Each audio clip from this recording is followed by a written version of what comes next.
الحمد لله رب العالمين، والصلاة والسلام على خاتم النبيين وعلى آله وأصحابه أجمعين. قدر منو کتونکو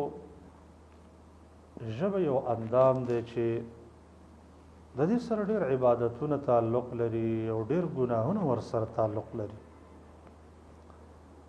که موږ خپلې ژبې د دغه عبادتونو سره عادي کو، د الله دغه بندګیانې ورباندې وکړو چې کومې موږ ته حکم کړ، او خپلې ژبې د هغه څه نه پرهیز کو چې موږ په الله رب العالمین ته موږ منع کړي یو، دا ژبه به زموږ کنټرول شو. چې ژبه د انسان کنټرول شه، دی له د جنت ذمواري ده، دی له د الله رب العالمین د رضا ذمواري ده، او د الله نبی دا ذمواري اخیستې ده چې زه د جنت ذمواري ورکوم څوک چې ژبه محفوظ وساتي. یو د هغه عبادتونو نه چې د ژبې سره تعلق لري هغه استغفار دی. استغفار هغه عبادت او هغه بندګي ده چې بشماره فائدې په دې کې پرتې دي او د بشماره نقصانات او ګناهونو د هغې نه بچاو په دې کې پروت دی. په دې بنیاد باندې نهایت فائدې الله رب العالمین په استغفار کې ښودلې دي. خو یو غټه فائده دا ده چې د دې په وجه انسان د جهنم د اور نه بچ کېږي. د جهنم اور هغه اور دی چې د دنیا د اورونو نه اویا چنده ګرم دی.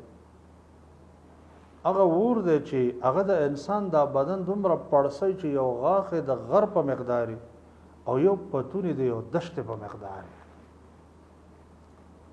هغه سخترین اور دی که دنیا ته د هغې نه لږه غونته کې حصه راښکاره شي، نو د ټولو دنیاوالو په وړاندې به د ټولو دنیاوالو زندگی به د هغې سره ترخه شي. د دغه سخترین اور نه انسان په استغفار بچ کیږي. ځکه نبی کریم صلی الله علیه وسلم یو ځلې زنانو ته بیان کو، په دې بیان کې ویل یا معشر النساء تصدقن واکثرن الاستغفار فإني رأيتكن أكثر أهل النار. زنانو تاسو دوه کارونه کوئ، یو صدقې زیاتې کوئ او دویم استغفار ډېر زیات وایي. ځکه تاسو ما ته راښودل شوي چې اکثر جهنم ته به تاسو ځئ، جهنم ته تګ ستاسو دی او دا دوه کارونه وکئ. معلومیږي چې د روایت او د حدیث مطلب دا دی چې که دا دوه کارونه مو وکړل تاسو د جهنم د اور نه نجات موندلی شئ، او که مو نه کړل نو د جهنم اور ته به غورځېږئ. د استغفار یو بهترینه فایده دا ده چې دا ګناهونه خپل خیرې لري، دا زنګ لري. قرآن کریم کې الله د دې زنګ ذکر کړی دی، کلا بل ران علی قلوبهم. الله وی د دې انسانانو په زړونو زنګ لګي. دا د دنیا د زنګونو په شان نه چې هغه په اوسپنه لګي، هغه عادي طور باندې لګيږي به ته صفا کېږي نه، بلکې دا زنګ چې دی دا زنګ دا د انسانانو په زړونو باندې لګي او به ته د دې زنګ نه صفایي هغه د استغفار په وجه باندې راځي.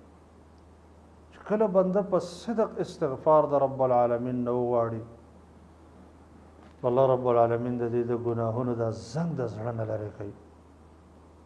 ابن بریده رضی الله عنه فرمایي وی ماعز ابن مالک نبی کریم صلی الله علیه وسلم تراله او ته ویل یا رسول الله طهرني. دا هغه نه بدکاری شوی و ګناه ته شوی و، نو دی رالی او د الله نبي ته وایي چې ای د الله نبي ما پاک کا. د الله نبي ورته ویل ویحک ارجع فاستغفر الله وتب الیه. خوار چې ځه لاړ شه توبه استغفار وباسه چې الله دې پاک کړي که نه، دې باندې پاکېږي.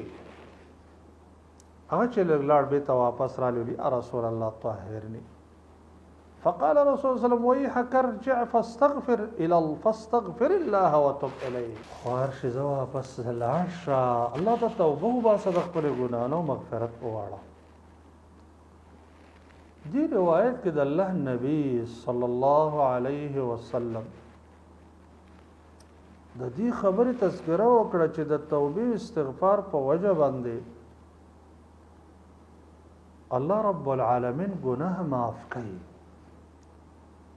او رب العالمین ته د دې ګناه نه پاکي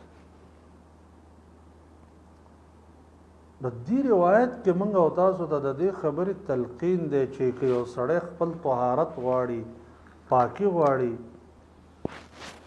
نو دا انسان دی د الله رب العالمین نه مغفرت وغواړي تر دې پورې چې دی پاک شي